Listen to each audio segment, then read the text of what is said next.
Following the Caesar's orders, we took boat for Caesarea, but our stay there was very brief. We hastened on to Jerusalem. To make our entry into the city as imposing as possible, we drew into our train a cohort from the garrison of Jericho. Another came to meet us from the Antonia, supported by German cavalry, and with Pontius Pilate at the head of the procession, we marched into Jerusalem. In accordance with the privileges of the Jews, special orders were issued by Pilate before the cohorts entered the city. The eagles and the other ensigns of the cohorts, the bundles of arrows, the likeness of the emperor, were to be covered and hidden. We were astounded by this act of crimen laesae majestatis. Were we to hide the emblems of Rome, the visible evidences of our triumphs and glories, at the behest of a crowd of Jews? Everywhere else in the world the legions carried them proudly in the light of day. Nations hailed them with frenzied cries of admiration and respect. The gates were flung wide open to receive them, and here, before the gates of Jerusalem, they disappeared. But what could we soldiers do? The order was given. It had to be obeyed. The religion of the Jews had been granted official recognition by Rome. The strategy of Rome was to grant the barbarians every liberty in connection with religion. Augustus Diva had confirmed the privileges of the Jews, which had been established by Caesar, and Tiberius was scrupulous in his observance of all the laws and customs followed by his predecessor, Augustus. There was no help for it. But where, we asked, were the deputations from the country and the city? Where were the representatives of the religious and civic authorities, the wise men and the lawgivers, to receive and greet Rome's representative, the deputy of the Caesar, the procurator of Judea? We waited in vain for them at the Hebron gate. I saw Pilate's face turning wax yellow with rage. And then, at last, there came toward us, in undignified haste, a handful of Jews in white robes. Some of them had their heads covered with shawls, some of them had their hair dressed high in the Chaldean style, still others had curled beards after the manner of the Persians. The leader was an old man with a long white beard descending in ranged curls. He, as I learned later, was Hanan, the father-in-law of the regnant high priest. He had himself been high priest in years past. This old man passed as a friend of Rome, and he constituted himself the high priest's representative at official receptions. I shall have much to say in the sequel concerning Hanan, who not only knew how to handle the Jews and to retain the power in his hands, but by his cunning maneuvers even exercised an enormous influence on the procurator himself. Here it is sufficient to set down that among all the notables of Jerusalem, he alone came to greet us at the gate of the city. The others were, without exception, hired representatives, that is, men paid for taking on themselves the degrading task of greeting Rome. They were chosen for it because of their fine figures and their long curled beards. Apart from this, they represented nobody. There was not among them a single teacher of the law, at any rate, not a single distinguished one. There were present, indeed, 2 or 3 notables of sorts, minor figures, even members of the Sanhedrin, but they were of Hanan's inner circle, of the Sadducees.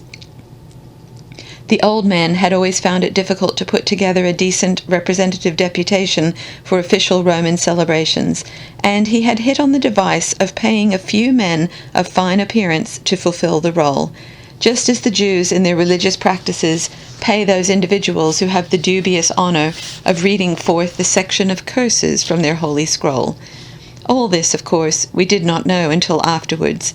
Meanwhile, we were under the impression that the high notables of Jerusalem, the sages and the scholars, had come forth to greet us in the name of the city. It did not take us long to discover our error, in fact, no longer than it took us to enter the city. The streets were empty, as if after a plague. We understood, of course, that only a few minutes before our arrival these same streets must have been swarming. Indeed, the dust of innumerable footsteps had not yet had time to settle, and the last murmur of an excited multitude still seemed to hang in the air. Suddenly, as if a great hand had swept them all away, or as if the approach of the angel of death had given them wings of terror, they were gone. The columned arcades of the houses of the aristocracy, which at that time of day were usually thronged with men and women seeking shelter from the sun, were now utterly deserted. The shopkeepers had put up their shutters to hide their merchandise, but the jars filled with oil and honey remained standing on the steps. They were too heavy to be moved in a hurry. There was no living being to be seen. In one spot, a dealer in pots had left his earthenware jars and plates on a wooden stand in the street. He himself had fled. Our legions marched straight on the rows of earthenware and trampled it into fragments. In another street we came upon donkeys laden with skins of wine and jars of oil, and no one in charge of them. In the street of the spices, the spice grinders were silent. The dried spices and roots lay spread on the tables, and no person was about. It was the same in the street of the weavers. Motley woolen and flaxen fabrics were stretched on the looms, and not a person near them. So we marched, as through the empty streets of an abandoned city, except that from behind the high fences which surrounded the houses, from behind the pillars and the curtains stretched across the galleries, there came to our ears the ominous murmur of an excited throng, like the rush and beat of waves heralding an approaching storm.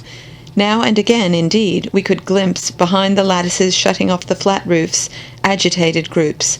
From time to time we could catch the flash of hostile eyes directed into the street.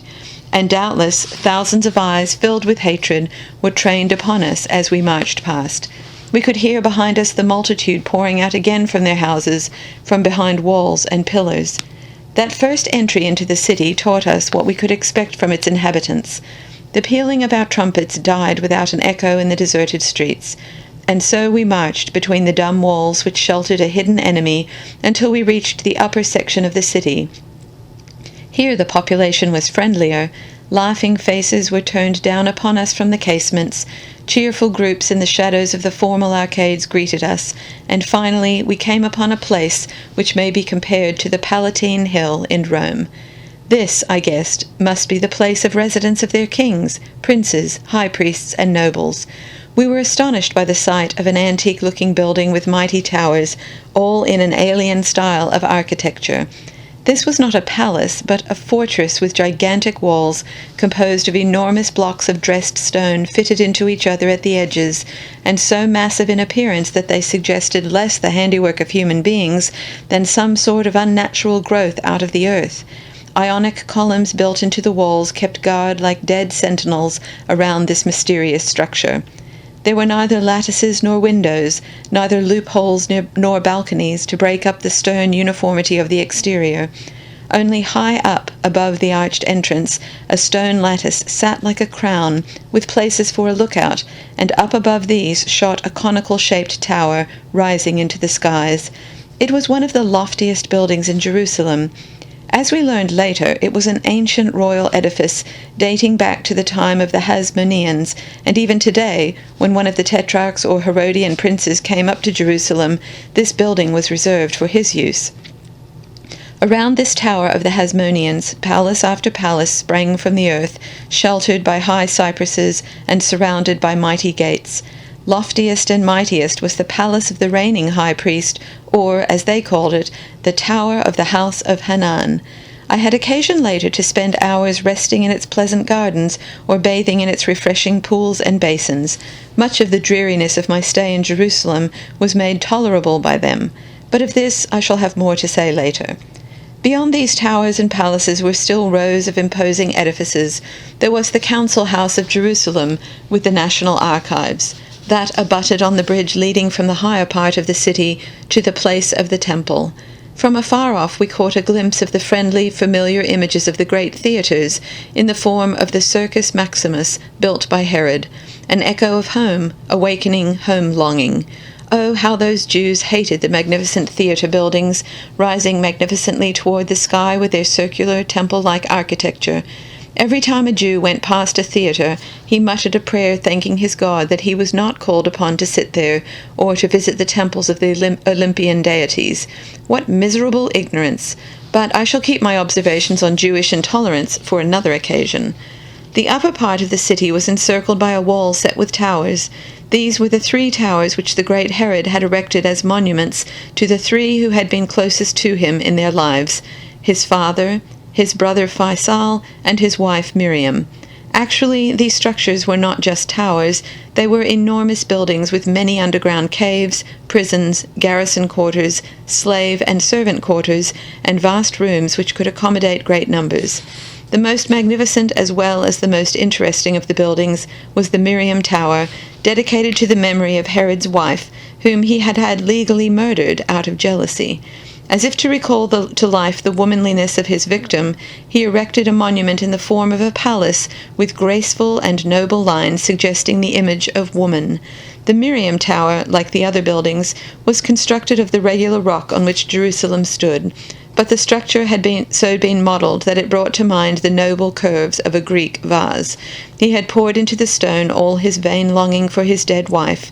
The entire massive facade of the building consisted of nothing more than a lofty and gigantic platform, above which a conical tower, whose shape suggested a woman's breast, rose into the heavens. Hard by the Miriam Tower, the mighty Herod Palace lay like a sprawling Hercules, shutting off the chain of the tower palaces. This was less a single palace than a cascade of stone structures, marble columns, stairways, lookout posts, pouring westward and linking up with the wall which encircled the city.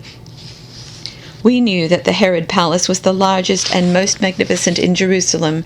It was surrounded by halls and by Corinthian columns, so that it could well have taken its place in the very heart of Rome and competed with the best in the Forum of Augustus. The Herod Palace was the official seat of the procurator whenever he was in Jerusalem. With its complement of a cohort of men, it was our most important strategic point of power in the city. From his litter, Pilate issued the command that we were to continue on our march across the bridge which connected the uppermost part of the city with the place of the temple. But before we could pass under the one gate which leads into the mysterious area of that temple, concerning whose sanctity and wealth we had heard so much, we had to pass by an unusually large edifice built into the wall which encircled the temple. On the roof of this edifice rose a tower surmounted by a dome, so that, except for the absence of columns, it looked like a temple of Diana. The palace was constructed, again, of large blocks of stone fitted cunningly into each other. This was their great hall of justice, or, as they called it, their Sanhedrin. Actually, as we learned later, it was their Senate, but soon we found ourselves in the midst of an opulence and magnificence which amazed us. Our military procession had now entered the outermost court of the temple, called by them the Court of the Gentiles, because to it the uncircumcised could still be admitted. If the place of the towers might be likened to the Palatine Hill of Rome, this Court of the Gentiles could be designated the Forum of Jerusalem. It played for the capital of the Jews the role played by the Roman Forum for us.